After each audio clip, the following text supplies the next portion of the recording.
নমস্কাৰ সকলোকে স্বাগতম জনাইছো আসাম কেৰিয়াৰ পইণ্ট ইউটিউব চেনেলটোলৈ। তো বন্ধুসকল আজিৰ ভিডিঅ'টোত আমি আপোনালোকৰ আগন্তুক অনুষ্ঠিত হ'ব লগা APSC গ্ৰেড 4 পৰীক্ষাৰ বাবে সহায়ক হোৱাকৈ আৰু এটা গণিতৰ ক্লাছ লৈছো। তো এই ক্লাছটোত আমি কিছুমান ইম্পৰ্টেন্ট ফৰ্মুলা আৰু লগতে কিছুমান শৰ্ট ট্ৰিক্সৰ সহায়ত আপোনালোক কোৱেশ্যনখিনি কৰাই দিম যাতে এক্সামত গৈ খুব কম সময়ৰ ভিতৰতে এনে ধৰণৰ কোৱেশ্যনবোৰ সলভ কৰিব পাৰে। আৰু এটা কথা ইয়াতে আপোনালোক জনাই থওঁ, আমি APSC গ্ৰেড 4 কাৰণে কিছুমান PDF আপোনালোকৰ বাবে বনাইছো, যিবিলাক ক্লাছ 6, 7 আৰু 8 ৰ কিতাপ আছে। সেই কিতাপবিলাকৰ পৰাই আমি এই PDF বোৰ আপোনালোকৰ বাবে বনাইছো, কাৰণ আপোনালোকে যদি সেই গোটেই কিতাপখিনি কালেক্ট কৰি পঢ়িবলৈ যায় বহুত সময় প্ৰয়োজন হ'ব বা বহুত কষ্ট হ'ব। সো তাৰ কাৰণে আপোনালোকে এই PDF খিনি লৈ ল'ব আৰু প্ৰাইচটো যেহেতু একেবাৰে কম হয়, কেৱল 79 হয়। ঠিক আছে, আৰু এই PDF খিনি পাবলৈ আমাক এই নম্বৰটোত WhatsAppত মেছেজ কৰিব 8133840965। এটো আমাৰ WhatsApp নম্বৰ হয়। এতে WhatsAppত এটা মেছেজ দি আপোনালোকে জনাই দিব যে APSC গ্ৰেড 4 ৰ PDF খিনি লাগে, বা এই নম্বৰটোতে GPay আছে, তাত কেৱল 79 পে কৰি পিনে স্ক্ৰিনশ্বটটো পঠাই দিলেও আমি আপোনালোকক PDF খিনি পঠাই দিম। ঠিক আছে, সো এতিয়া আমি বেছি দেৰি নকৰো, কোৱেশ্যনখিনিলৈ আগবাঢ়ো। তো ফাৰ্স্ট কোৱেশ্যনটো কি দিছে, what is the mean value of 1, 4, 3, 6 and 5? 1, 4, 3, 6 আৰু 5 ৰ গড় মান কিমান? তো এটো মিন ভ্যালু বুলি আহিব পাৰে বা এভাৰেজ বুলি আহিব পাৰে। ঠিক আছে, এতিয়া এনেকুৱা সংখ্যাবিলাকৰ গড় আমি কেনেকৈ উলিয়াব পাৰো? তো এটা কথা সদায় মন কৰিব যে যিকোনো সংখ্যাৰ যদি আমি গড় উলিয়াবলৈ যাওঁ, সেই সংখ্যাটো দুটাতকৈ বেছি হ'ব লাগিব। ঠিক আছে, দুটাতকৈ বেছি সংখ্যাবিলাকৰহে আমি গড় উলিয়াব পাৰো। তো ইয়াত আমাৰ কেইটা সংখ্যা দিছে? 1, 2, 3, 4, 5টা সংখ্যা দিছে, হয়নে? তো এই 5টা সংখ্যাৰ গড় আমি উলিয়াব লাগে। তো গড় উলিয়াবলৈ কি কৰিব? সিম্পল, বেছি একো টান বস্তু নহয়। যিকেইটা সংখ্যা দিয়া আছে সেই গোটেইকেইটা সংখ্যা যোগ কৰি পেলাব। তো 1 যোগ 4 যোগ 3 যোগ 6 যোগ 5 গোটেইকেইটা যোগ কৰি পিনে তলত এটা হৰণ কৰিবলগীয়া সংখ্যা থাকে। সেই সংখ্যাটো হৈছে ইয়াত কিমানটা সংখ্যা আমি যোগ কৰিছো সিমানটা সংখ্যা আমি তলত লিখিম। মানে 1, 2, 3, 4, 5 5টা সংখ্যা যোগ কৰিছো ন, তলত আমি 5 লিখি দিম। যদি আমি 6টা সংখ্যা যোগ কৰিলোহেঁতেন 6 লিখিলোহেঁতেন, 7টা 10টা 20টা যদি থাকে আমি 20 লিখিম। ঠিক আছে, বুজি পাইছে? এতিয়া আমি ওপৰত গোটেইকেইটা সংখ্যা যদি যোগ কৰি কিমান পাওঁ? 1, 4, 5 5 5 10 10 16 17 18 19 19 পালো, আৰু তলত পালো কিমান? 5 হ'ল নে? 19 তলত 5। এতিয়া আমি সিম্পল 19ক 5 হৰণ কৰি দিলে হৈ যাবগে। তো 19ক যদি আমি 5 হৰণ কৰি কিমান বাৰ যাব? 5 3 গুণ যায় 15 বাৰ, নামিলে 4 পইণ্ট দিয়াৰ লগে লগে এইটো হৈ যাবগে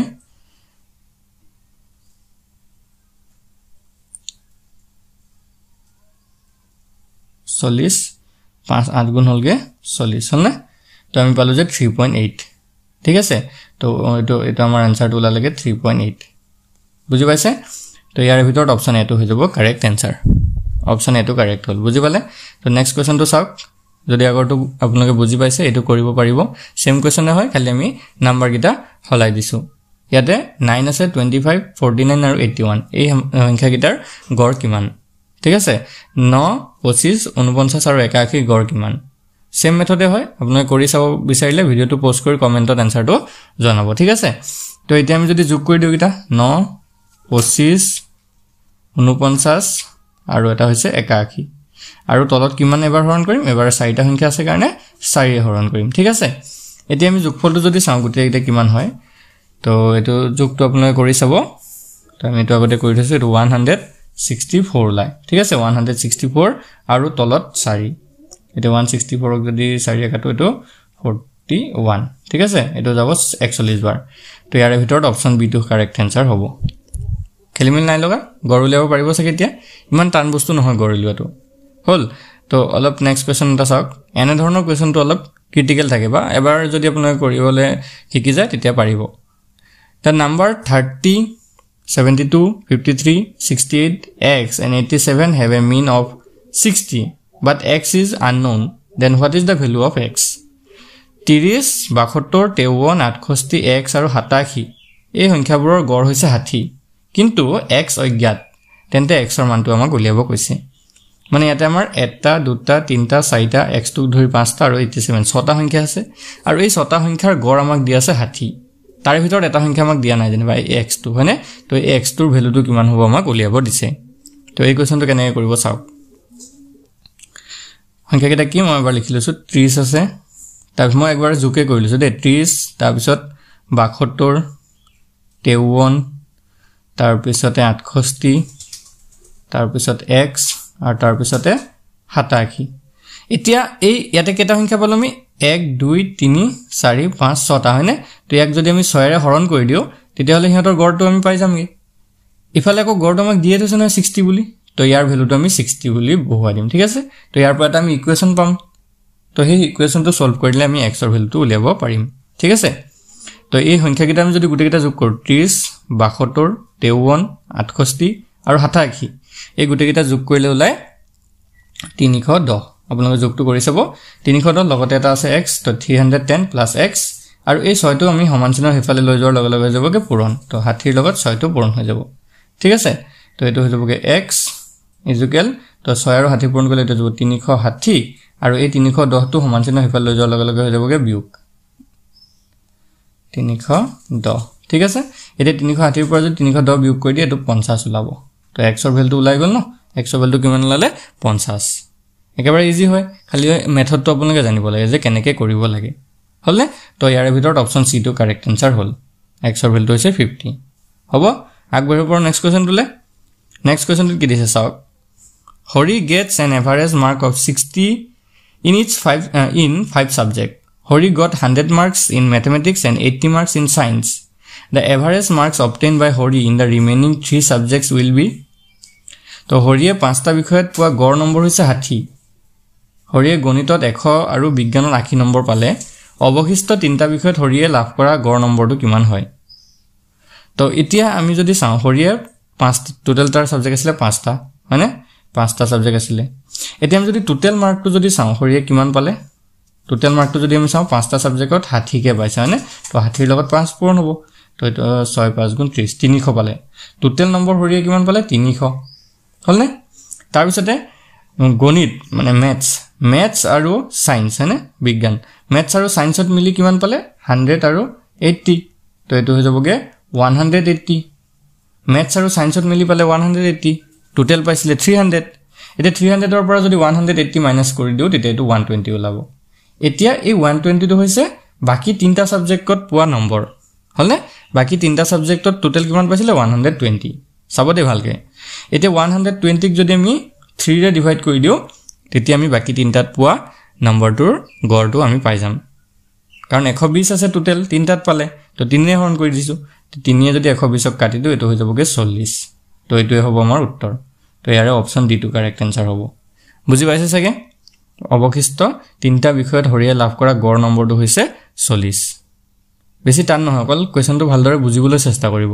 কোৱেশ্চনটো বুজি পালে আপোনালোকে লগে লগে আনসাৰটো কৰিব পাৰিব ঠিক আছে আগবঢ়ো নেক্সট কোৱেশ্চনটোলে নেক্সট কোৱেশ্চনটো কি দিছে চাওক if 47a plus 47b is equal 5452 then what is the average of a and b যদি 47a যোগ 47b সমান 5452 হয় তেন্তে a আৰু b ৰ গড়টো উলিয়াব দিছে এতিয়া এই 47a plus 47b is equal 5452 যদি আমি চাও ভালকে এবাৰ 47a plus 47b is equal 5452 ইয়াৰে যদি আমি চাও দুইটাতে 47 আছে তো 47 এটা কমন আহিলে ইয়াত থাকি যাব a plus b আৰু ইয়াত 5452 হলনে তো 47 টো সমান চিহ্ন হেফালে যোৱাৰ লগে লগে হৈ যাব হৰণ তো a plus b is equal কি থাকিব 5452 divided by 47 এতিয়া যদি ইয়াক কাটি দিও আমি তেতিয়া এটো যাবগে 116 বাৰ ঠিক আছে তো আমি a plus b is equal কিমান পালো a plus b is equal 116 ঠিক আছে মই তো সাইডত লিখি লৈছো a plus b is equal 116 ঠিক আছে এতিয়া আমি যদি চাও এতিয়া আমাৰ উলিয়াব দিছে যে a plus a আৰু b ৰ গড় কিমান a আৰু b ৰ গড় উলিয়াব দিছে তো a আৰু b ৰ গড় কেনেকৈ উলিয়াম a আৰু b দুটা সংখ্যা হয় তো তাৰে গড় উলিয়াবলে a আৰু b যোগ কৰি বিনে 2 ৰে হৰণ কৰি দিম ঠিক আছে এটো হবগে a আৰু b ৰ গড় এতিয়া a plus b মানে a আৰু যোগফল তুমি জানো a b ৰ যোগফল 116 তো এটো হ'ব ওপৰত 116 তলত 2 এটা 116 ক 2 ৰে হৰণ কৰিলে ওলাই যাব তো এটো যদি হৰণ কৰি দিয়ে তো এটো হৈ যাব 58 ঠিক আছে তো আমি a আৰু b ৰ গড়টো পাই গলো 58 তো ইয়াৰে অপচন ডি টো হ'ব শুদ্ধ উত্তৰ অপশন ডি টো শুদ্ধ উত্তৰ হ'ল বুজি পাইছে আগবঢ়ো নেক্সট কোৱেশ্চনটোলে নেক্সট কোৱেশ্চনটোত কি দিছে A B C are any three prime numbers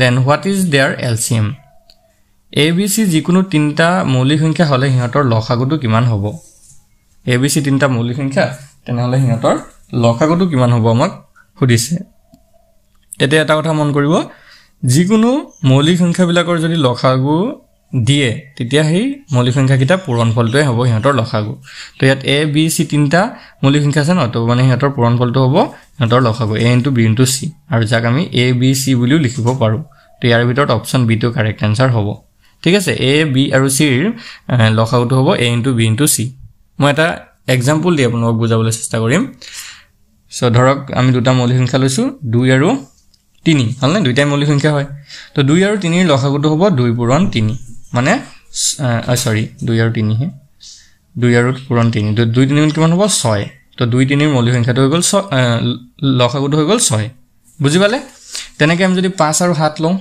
5 আৰু 7 লওঁ আৰু এটা ধৰক 3 লৈছো 5 7 আৰু 3 তো এই তিনিটা পূৰণফলটোৱে হ'ব লসাগু 5 পূৰণ 7 পূৰণ 3 5 7 গুণ 35 35 আৰু 3 পূৰণ কৰিলে হ'বগে 3 5 15 5 কৰিলে 1 3 3 9 10 105 তো এই 105 হ'ব হিহঁতৰ লসাগু বুজি পাইছে আৰু যদি গখাও সুধে যে তিনটা মৌলিক সংখ্যা দি আছে 4টা বা 3টা 4টা 5টা 10টা জিয়ে দিয়ক হিহঁতৰ যদি গখাওটো সুধে HCF টো যদি সুধে তেতিয়া হেতু সদায় 1 হ'ব মন কৰিব হেতু সদায় কি হ'ব 1 হ'ব তো ইয়াত আমাৰ লসাগুটো সুধিছে এটো কাৰণে অপচন বি টো কাৰেক্ট আনসাৰ হ'ল ঠিক আছে সো আগবাঢ়ো নেক্সট কোৱেশ্চনটোলে নেক্সট কোৱেশ্চনটো কি দিছে find the selling price of a bag sold at loss of 12% if the purchase price is raised 200 12% লোকসানৰ হাৰত বিক্ৰী কৰা এখন বেগৰ কিনা দাম 200 টকা হলে বেচা দাম উলিওৱা কি কৈছে 200 টকাত এটা বেগ কিনি পিনে 12% লোকসানত যদি বিক্ৰী কৰে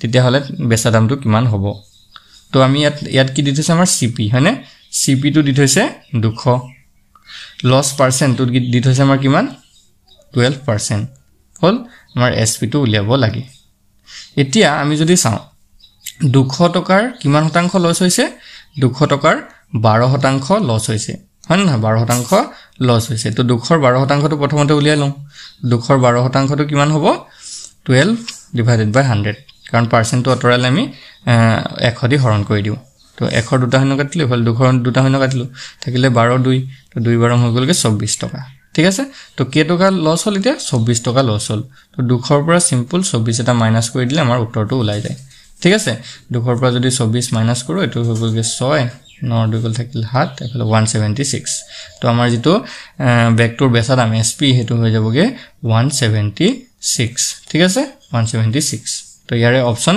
সি টো কাৰেক্ট আনসাৰ হ'ব অপচন সি টো হৈ গল কাৰেক্ট আনসাৰ বুজি পাইছে চাগে সকলোৱে তো আজি এটোই আছিল ভিডিও ইমানে আমি কোৱেশ্চন আজি ভিডিওটোত চালো যদি কোৱেশ্চন কেটা ভাল লাগে বুজি পালে তেতিয়া হলে ভিডিওটো এটা লাইক কৰি দিব আৰু চেনেলটো সাবস্ক্ৰাইব কৰি লব কাৰণ আগন্তুক আপোনালোকৰ যেটো এডিআৰই 3.0 আহিব লগা আছে তো এডিআৰই 3.0 ৰ প্ৰিপাৰেচন আমি এই চেনেলটোত কৰাই দিম ঠিক আছে আৰু যদি আপোনালোকৰ এপিএসসি গ্ৰেড 4 ৰ পিডিএফ কিনি লাগে তেতিয়া হলে এই নম্বৰটোত মেছেজ কৰিব 8133840965 এটা আমাৰ WhatsApp নম্বৰ হয় ইয়াত আৰু এই নম্বৰটো জিপেও আছে তো ইয়াত কেৱল 79 এটা পে কৰি আমাক স্ক্ৰিনশ্বটটো WhatsAppত পঠাই দিব লগে লগে আমি আপোনালোকক পিডিএফ কিনি পঠাই দিম ঠিক আছে আৰু আজি ভিডিওটো চোৱাৰ কাৰণে আপোনালোক সকলোকে ধন্যবাদ